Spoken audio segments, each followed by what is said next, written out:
Hey guys, Hailey here from Veterinary Practice Solutions. And welcome to our animated Whiteboard Wednesday. Today's episode is spotting bad staff. Let's take a look at the types of staff you could have. Ideally, you would have this staff member, hardworking and willing to help out with what you need. But you can also find yourself with this staff member, who fights with you at every turn. And you could have this one, lazy at work if they show up at all. When you run into the last two a lot, you start to think that the first one doesn't exist.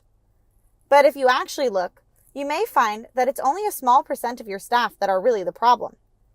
So you have to become skilled in spotting who they are. You can't spot the ones who aren't producing if you don't define what production is for your practice. For instance, what is the purpose of your front desk?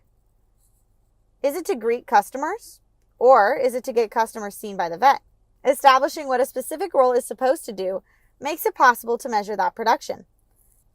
If the purpose of the front desk is to get clients seen by the vet, then you can create a statistic off of that.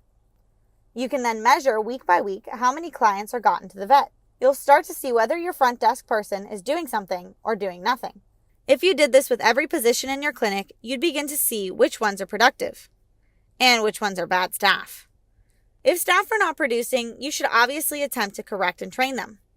A lack of knowledge can also lead to a lack of production. But if you see that despite this, they refuse help and do nothing, then they're more harm than good. It can sometimes be hard to spot a bad staff member because they tend to infect all of your staff with their negativity. But if you look at statistics and who is really willing to learn and can improve when corrected, you'll start to see that there aren't so many bad staff after all.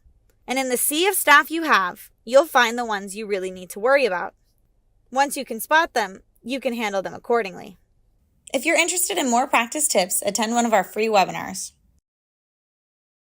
To register, visit www.veterinarypracticesolutions.com/webinars or click the link in the description. Thanks for watching, and don't forget to like and subscribe. I'll see you soon.